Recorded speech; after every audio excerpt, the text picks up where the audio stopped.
Muy buenas a todos. En esta última parte del video se explicará el diseño del proceso del laboratorio número 2 de la asignatura electrónica industrial. Para eso utilizamos el software Step 7 MicroWin. Entonces, como vemos acá, disculpen, como vemos acá, tenemos un proceso principal y tres subprocesos. Bueno, el proceso testigo en realidad lo que hace es prender el testigo de inicio y el de reinicio, identificar cuando los botones ya se pueden activar, se pueden pulsar. Aquí las subrutinas SBR0 y SBR1 nos va a hacer los procesos SP1 y SP2. Comenzando, hacemos un llamado a la subrutina testigos, pues para encender los testigos del botón de reinicio de emergencia, pero verdaderamente es aquí donde comienza, en el network 2 es donde comienza el código como tal. Entonces aquí tenemos tres contactores, un contactor llamado sub, otro llamado cpp, otro llamado e, otro llamado m, un contactor de la carga auxiliar K1 con su carga. M es el pulsador de inicio, es el pulsador de emergencia. CPP es un pulsador que se activa cuando el contador del proceso principal ha llegado a 3 y sub es un contactor que se activa cuando un subproceso termina. Entonces, al oprimir M, energizamos K1, por lo tanto el contactor se cierra y lo mantiene energizado. K1 nos energiza el temporizador X1. X1 es un temporizador de encendido, o sea, T-on, se enciende después de pasado, en este caso, 10 milisegundos, es decir, un segundo. Aquí esto da pasos de a 100 y cuenta 10 veces, o sea, 100 por 10, 10 por 100 milisegundos, un segundo. Entonces, X1 nos va a hacer algo después de que pase un segundo. Pero ¿qué es lo que nos va a hacer? Pues, bueno, aquí tenemos entonces la carga KM1 que se activa con el contactor auxiliar K1. Tenemos un contactor cerrado X3, tenemos KB1 y tenemos X6. Ya que KM1 se utiliza en el subproceso 1, KB1 es un contactor que se utiliza, que se define en el subproceso 1. Por lo tanto, todavía no lo vamos a analizar. Analicemos esto mientras tanto. Cuando cada uno se activa, esto se cierra energizando KM1 manteniéndolo encendido. Lo mismo con KM2. Cuando cada uno se cierra, el contactor de X1 está cerrado naturalmente, entonces KM2 se, se cierra. En este caso ya vemos la utilidad de este temporizador de X1. Cuando X1, después de que pase un segundo, X1 se activa, por lo tanto nos va a abrir aquí esta línea desenergizando KM2, es decir, apagándolo.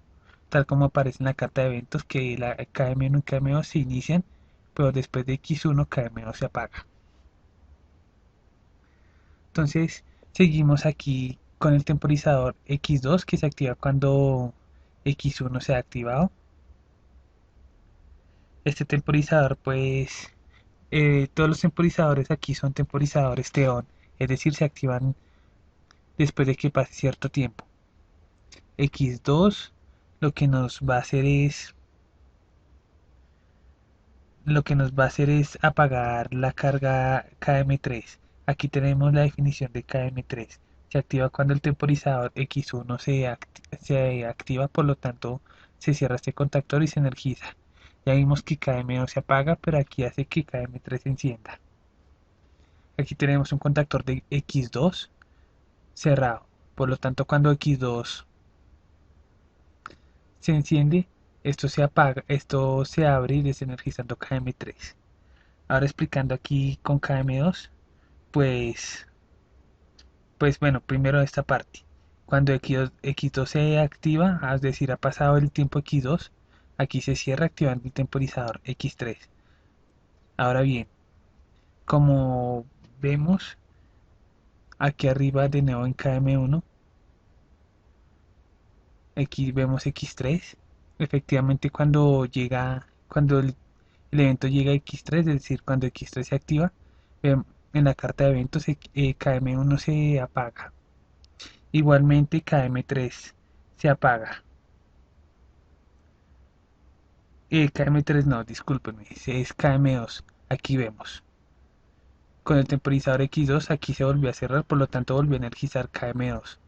Pues después de que pasó X3, el tiempo de X3 aquí se abrió desenergizando KM2, cumpliendo con la carta de eventos. Entonces continuando, X3 nos activa ahora el temporizador T. Si T es el mismo T de la carta de eventos, ese que cuando pase ese tiempo hará que el proceso principal se reinicie, siempre y cuando no se haya activado ningún sensor. Entonces, veamos qué hace estos networks, el 9, el 10 y el 11.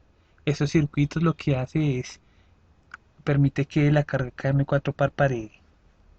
Tenemos dos temporizadores, T33, T100 y T100 y un contador que cuenta hasta 1. Entonces, esto se activa cuando X3 se activa, por lo tanto T33 empieza a contar.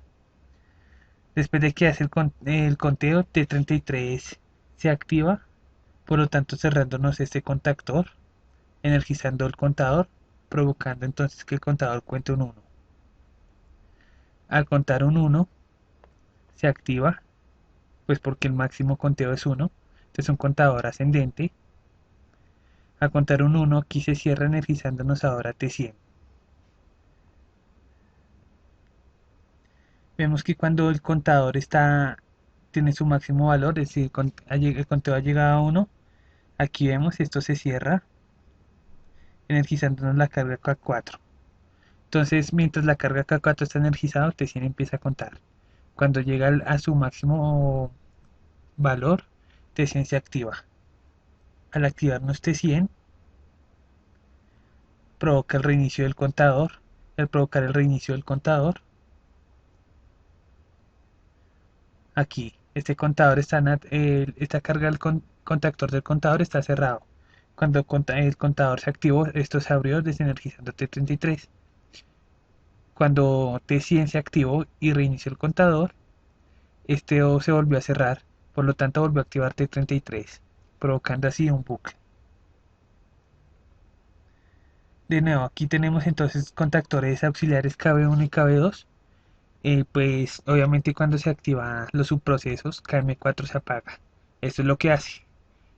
Cuando se activa el subproceso 1 o el subproceso 2, KM4 se apaga. Aquí vemos el contador principal, se activa con T. Cuando ha pasado el tiempo T, esto se cierra, por lo tanto el contador principal hace un conteo. Down es una función que depende de unas cargas auxiliares de los subprocesos de cualquiera de los dos, y sencillamente cuando el subproceso termine, esto se va a cerrar provocando un conteo, provocando que descienda el conteo. Cada 4 es el reinicio. Cada 4 pues se activa cuando el contador principal ya ha llegado en este caso a 3. Aquí se cierra. Vemos que aquí está en función de cada uno, por lo tanto cuando cada uno se activa, allá arriba esto pues está desactivado realmente.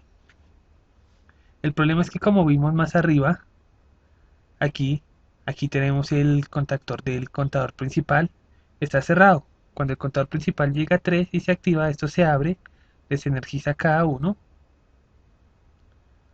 Al desenergizar la carga auxiliar cada uno, eh, esto se vuelve a cerrar y como el contador principal está activado, esto se cierra provocando un camino. Al provocar un camino provoca que el contador se reinicie, ya que esto se cierra. Aquí tenemos los circuitos que habilitan el subproceso. Vemos que se activan inmediatamente cuando se ha activado X3.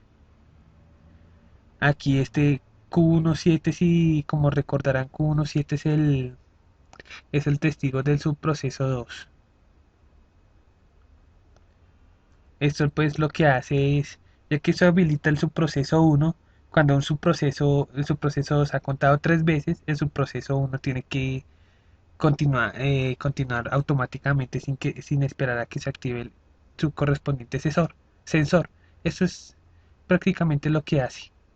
Cuando el subproceso 2 ha terminado ya 3 veces su conteo de 3, esto se cierra, provocando que el subproceso quede habilitado automáticamente para la próxima vez que el proceso principal se active. De lo contrario, aquí vemos pues los sensores, el sensor 2, el sensor 1. El sensor 2 está cerrado, naturalmente el sensor 1 está abierto. Cuando se oprime el sensor 1, esto se energiza, provocando que se active el subproceso 1. Ese 2 está cerrado, pues ya que no se pueden activar dos sensores a la vez. Si se activan los dos sensores, este se va a abrir, por lo tanto esto no va a funcionar.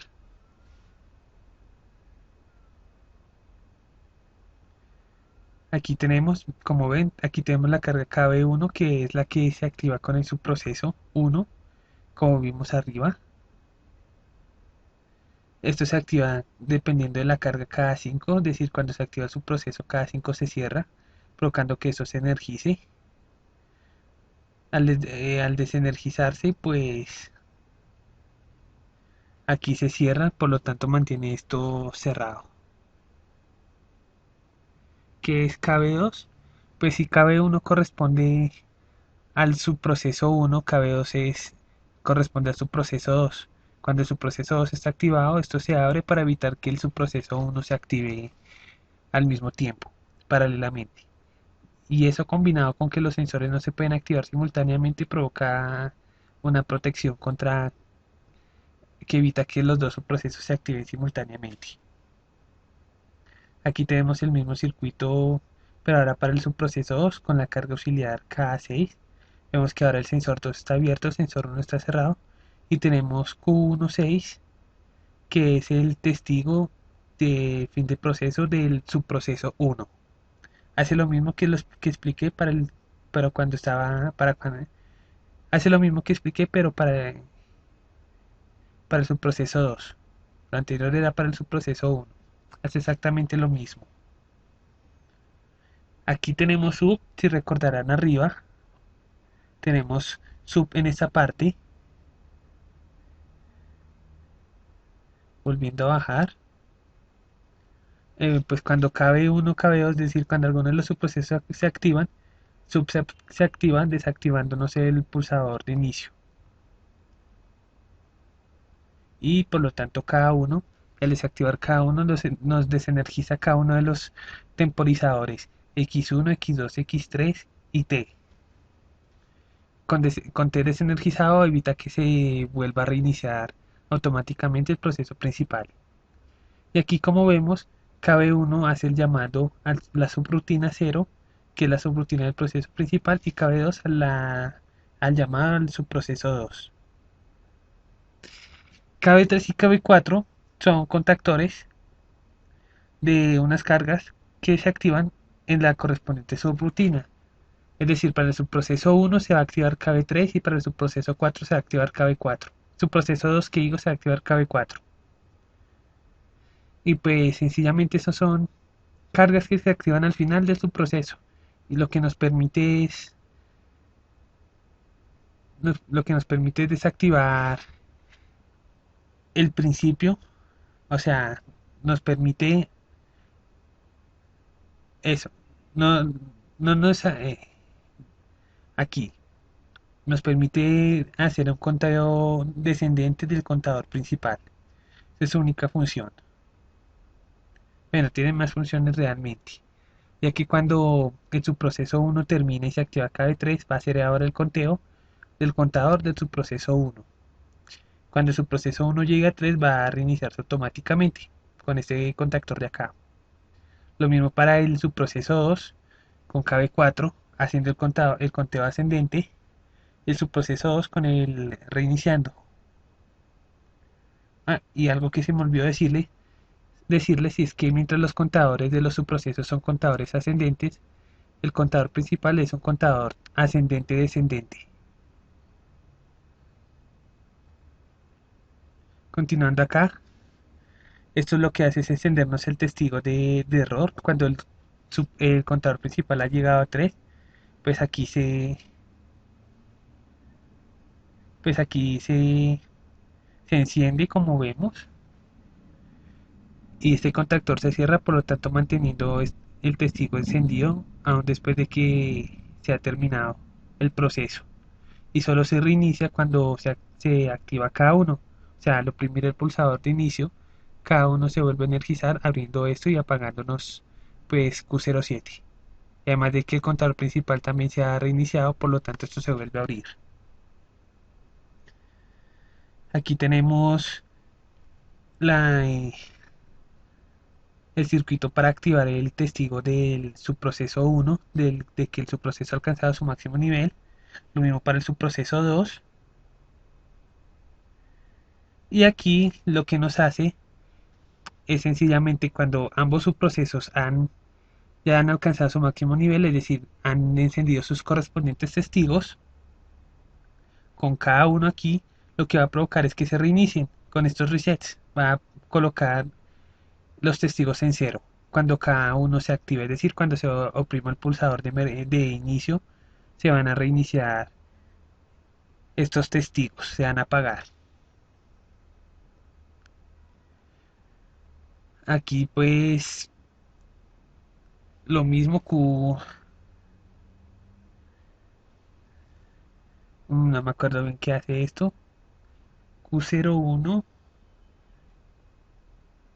Bueno, eso es de pronto ahí un código basura. No me acuerdo bien de lo que hace.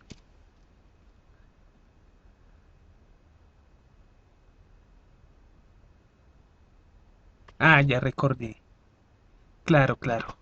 Esto no es, o sea, como tal no es un código basura, pero nunca se utilizó en el HMI. Entonces para apagar el testigo de inicio. Realmente cuando inicio ya se puede oprimir, tiene un testigo que se activa. Cuando se oprime, el testigo se apaga. Eso es lo que hace esto. Y estos dos códigos lo que hace es sencillamente mantener ese testigo encendido cuando el inicio pueda oprimirse. Cuando deba oprimirse, entonces el testigo de inicio se encenderá. Todo esto es parte de ese código. Ahora analicemos las rutinas de los subprocesos. Aquí tenemos el subproceso 1. Como vemos, KB1 al activarse, cuando se activa el pulsador, el sensor S1 va a provocar que KB4 se reinicie. KB4 es la carga que se enciende cuando la subrutina 2 ha finalizado. Entonces cuando la subrutina 1 comienza, reinicia esta carga pues para no tener problemas, o sea, para que no se quede activado y así para hacer así la carga.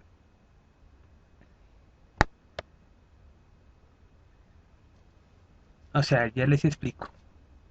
Como vemos down es en función de KB3 y KB4. Entonces KB3 se activa cuando se finaliza su proceso 1 y KB4 se activa cuando finaliza su proceso 2. Si no se reinicia KB4, si el subproceso 2 se activa anteriormente y ahora se activa su proceso 1 y no se ha reiniciado KB4, cuando KB3 se active, no va a ser el conteo porque esto siempre va a estar cerrado. Por lo tanto, al inicio de cada subproceso se desactiva la carga final contraria, es decir, se desactiva la carga del otro subproceso. Aquí es lo que hace es eso. En fin, continuando, KB1 nos activa el temporizador X4, X4 nos activa el temporizador X5, X5 nos activa KM5, pero KM5 también depende del temporizador X6. Por lo tanto, cuando el temporizador X6 se active, KM5 se apaga. Aquí vemos pues si vamos como KM1 también se utiliza en la subrutina 1. Aquí vemos cuando se activa la subrutina 1 esto se cierra activando de nuevo KM1 y no se apaga hasta que se activa, hasta que el temporizador X6 se active. Lo mismo que KM5, que no se desactiva hasta que el temporizador X6 se active. Hasta que la carga X6, disculpe. No es un temporizador. Aquí en realidad X6 es un pulsador, como vimos, el pulsador de final del proceso. Solo se activa cuando se oprime. Entonces al oprimirse X6 se activa. Al activarse aquí se abre desenergizando KM5 y también desenergizándonos KM1. Y X6 nos activa la carga KB3, que es la carga de final del proceso. X6 también nos activa en esto, lo que nos hace reiniciar estos eh, reiniciar los temporizadores y también apagar el testigo de KM5. Y ahora finalmente para la subrutina 2, cuando KB2 se activa, pues como dijimos anteriormente, KB3 se apaga, KB2 activa el temporizador X7, al activar X7 activa KM6. Entonces aquí en la subrutina 2 también se utiliza la carga 2KM2. Aquí vemos. Pero aquí no es necesario ya que KM2 se mantiene activado en toda la subrutina 2. Por lo tanto simplemente se activa con KB2. Y pues tanto KB1 como KB2 dependen de KB3 y KB4. Por ejemplo aquí KB2 vemos que depende de KB4, o sea la carga final, la carga que se activa cuando la subrutina 2 ha finalizado, lo que provoca que KB2 se desenergice. Entonces no es necesario hacer algo para apagarlo, al final se apaga automáticamente cuando se termina la subrutina 2. Aquí se enciende KM6 con el temporizador X7 se enciende X8, después de un tiempo se activa apagándonos KM6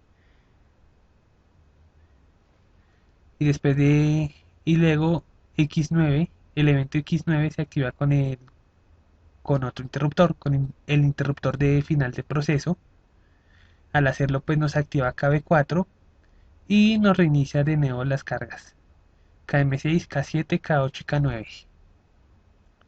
Eso con el fin pues de mantenerlas en cero, ya que en Step 7 las subrutinas tienen una curiosidad, es que en algunas cargas cuando se activan estas permanecen activadas aún después de que se desenergizaron.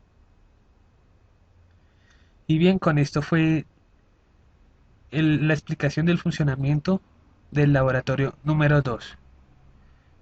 Gracias por ver el video y pues espero que les haya servido para entender un poco el funcionamiento de este programa.